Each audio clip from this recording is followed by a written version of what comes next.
And I think that's where the public is frustrated, e.g., why the convoy and all and those kind of things continue to happen because during this whole time, and I think it was preached a lot, um, politicians still made their paycheck, but regular folk like my industry was targeted specifically, For fitness sure. industry.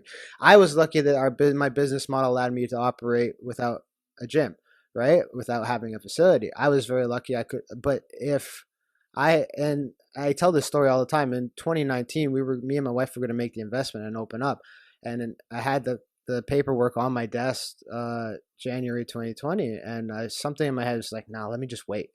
And I didn't. If I had signed that, I would be in a totally different position I would be in right now.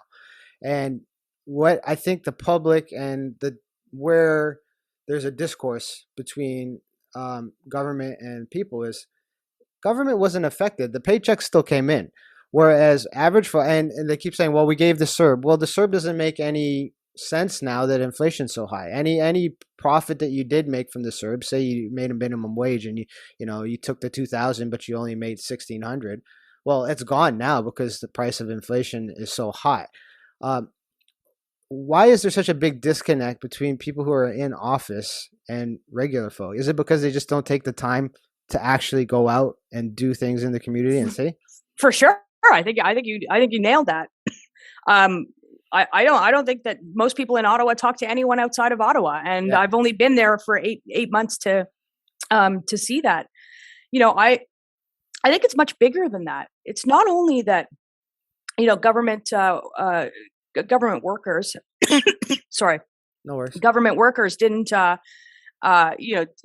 a pay cut. We celebrated people that we needed at the beginning of the pandemic when we knew nothing, when we Yeah, had no vaccines, when we had no sort of safety precautions in place. We yeah, made them go to work. We celebrated truckers. We celebrated grocery workers. We celebrated, servers until we sort of shut everything down.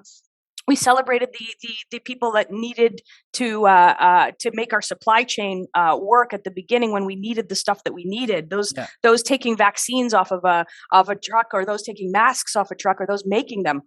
And then we decided somehow, a year and a half later, when we knew what we knew, that They we were, would ostracize those people, yeah, that we would make them others, that we would discount everything that they did in the pandemic while we celebrated them, and ostracize them from society in such a way that doesn't make any sense yeah. because they didn't want to do what I thought was a good decision for me. Yeah.